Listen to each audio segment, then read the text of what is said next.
High above the tree line, where the air grows thin and the wind bites with a crystalline edge, lies a landscape that seems to defy human habitation. This is the Andean Altiplano, a vast, sweeping plateau suspended nearly 4,000 meters above the sea. Here the sun beats down with fierce intensity during the day, only to surrender to bone-chilling frosts the moment it dips below the horizon. Dominating this austere expanse is the shimmering expanse of Lake Titicaca, a profound body of water that mirrors the stark, cloud-swept sky. It is a place of breathtaking beauty, yet it possesses a climatic severity that would break most modern agricultural systems in a single season. Yet, scattered across the vast plains surrounding these high waters, archaeological evidence reveals the ghosts of an agricultural empire. For centuries, the Tiwanaku civilization not merely survived here, but thrived, sustaining a dense population of perhaps hundreds of thousands of people. Their capital was a metropolis of stone, rising from a high-altitude desert where conventional farming should have been impossible. The narrative puzzle of their survival has long captivated those who study the ruins, prompting a search for the mechanisms that allowed such a complex society to flourish in the shadow of permanent frost. The answer to this enigma was not found in the grand temples or monolithic statues, but etched directly into the earth itself. They developed a profoundly sophisticated agricultural system known as Waru Waru. This ancient farming technique involved the meticulous construction of elevated planting beds, alternating with a sprawling network of parallel, water-filled canals. The raised earth provided a deep, aerated root zone for crops, while the trenches captured the seasonal rains and the overflow from the Great Lake. The true genius of the system lay in its mastery of thermodynamics. During the fierce daylight hours, the water in the canals absorbed the intense high-altitude solar radiation, acting as a massive thermal battery.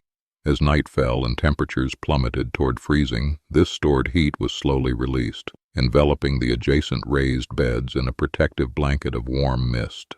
This ingeniously engineered microclimate raised the ambient temperature just enough to shield vulnerable crops like potatoes and quinoa from the devastating alpine frosts. Beyond temperature regulation, the architecture of the earthworks managed the unpredictable extremes of water availability.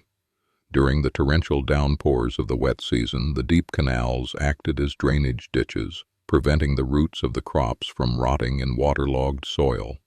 Conversely, during periods of severe drought, the capillary action of the soil drew moisture upward from the canals into the raised beds, ensuring a steady, reliable supply of hydration even when the skies offered nothing. This intricate landscape also functioned as a self-sustaining engine of fertility, embodying the core principles of what we now recognize as permaculture. The stagnant waters of the canals became thriving ecosystems in their own right, cultivating nitrogen-fixing algae, aquatic plants, and the rich detritus of decomposing organic matter. At the end of each harvest, the ancient farmers would dredge this nutrient-dense muck from the trenches and spread it over the raised beds, continuously renewing the soil's vitality without the need for external fertilizers.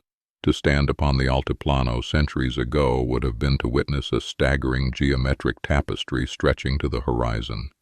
The construction and maintenance of these corrugated landscapes required an immense synchronized collective effort.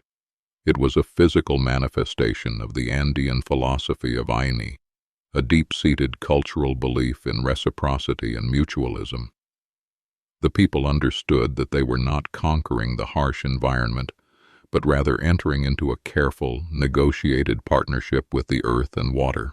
Supported by the immense caloric surplus generated by these engineered wetlands, the Tiwanaku civilization expanded its influence across the Andes. Their society became a beacon of art, architecture, and spiritual complexity, all anchored by the quiet, relentless productivity of the raised fields. The stability provided by their climate-resilient agriculture allowed generations to focus on the observation of the stars, the carving of basalt, and the weaving of intricate textiles rather than a desperate daily struggle for basic survival. However, no empire is entirely immune to the grand, sweeping cycles of planetary change. Around the year 1100, a prolonged and catastrophic shift in the climate brought decades of unrelenting drought to the region. The waters of Lake Titicaca receded, the canals ran dry, and the thermal batteries that had protected the crops for centuries finally failed. The Tiwanaku society decentralized, dispersing into smaller communities, and the monumental effort required to maintain the vast networks of earthworks gradually ceased. Over the ensuing centuries, the relentless winds and seasonal rains of the Altiplano slowly eroded the sharp edges of the raised beds. The intricate system that had once sustained a metropolis faded into the landscape, becoming little more than subtle rhythmic undulations beneath the wild ichu grass. The profound ecological wisdom of the ancients was largely forgotten, replaced over time by imported, less adapted agricultural methods introduced during the colonial era. The land, once a masterpiece of human ingenuity, fell silent. It was not until the latter half of the 20th century that the true scale and purpose of these mysterious landscape corrugations were brought back into the light. Aerial photography and meticulous archaeological surveys began unearthing the vast extent of the forgotten infrastructure. Researchers realized that they were looking at the fossilized remains of an agricultural technology far more sophisticated than anything currently being practiced in the region. The sheer magnitude of the abandoned fields hinted at a lost capacity for abundance. Driven by a desire to understand the mechanics of this lost world, agronomists and historians initiated a daring experiment. They collaborated with local communities to reconstruct a series of traditional plots, adhering strictly to the dimensions and orientations deduced from the archaeological record.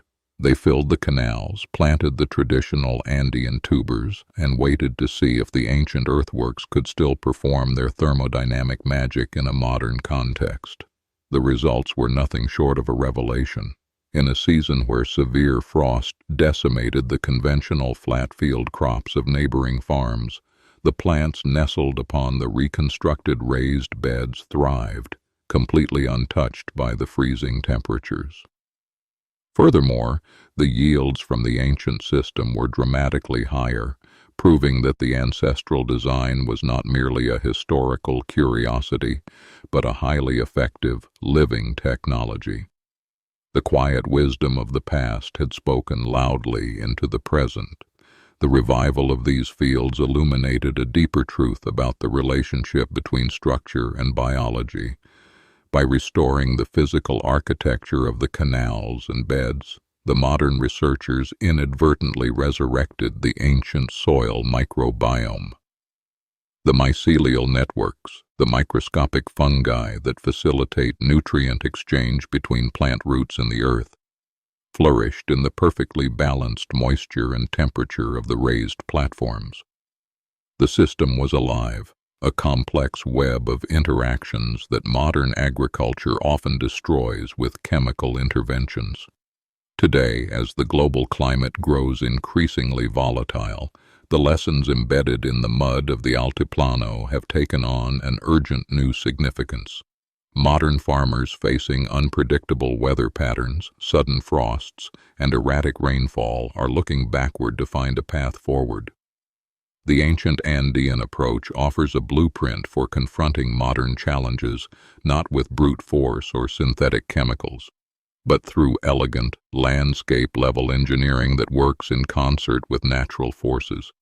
The ancestral method, once a whisper, now speaks directly to our contemporary ecological anxieties. Its quiet wisdom continues to shape our understanding of interconnectedness, reminding us that true resilience is born from harmony rather than dominance. The people who engineered the original earthworks understood that water was not merely a resource to be extracted, but a dynamic partner to be guided and respected. Their fields were a conversation with the elements, a dialogue written in soil and stone. While the specific implementation of Waru Waru is uniquely adapted to the high Andes, the underlying principles possess a universal resonance. The concepts of thermal mass, microclimate creation, and closed-loop nutrient cycling are foundational to sustainable agriculture anywhere on the planet. From the flooded terraces of Southeast Asia to the ancient Chinampas of Mesoamerica, we see echoes of this same profound understanding. Shaping the earth to hold water is the most fundamental act of ecological stewardship.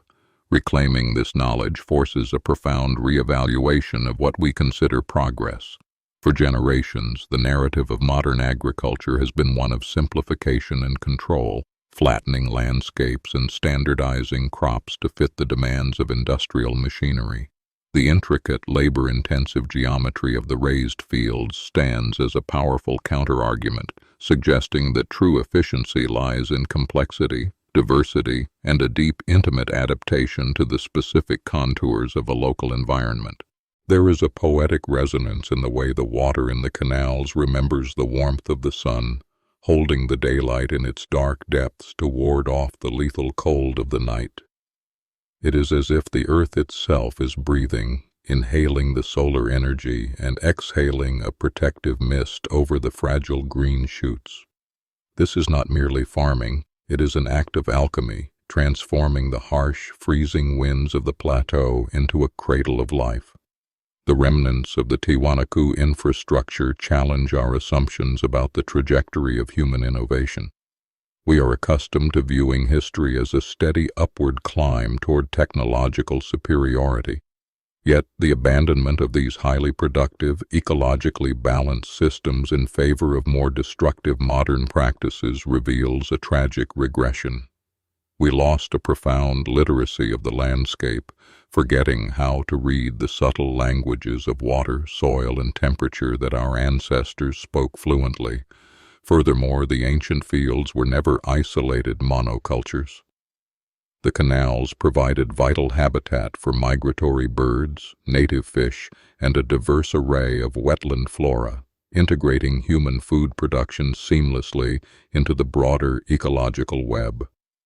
The farmers were not just growing potatoes, they were cultivating an entire thriving ecosystem. The boundaries between the wild and the cultivated blurred, creating a landscape that supported a rich biodiversity while simultaneously feeding a massive human population. Integrating these forgotten permaculture techniques into contemporary agroecology requires more than just moving dirt.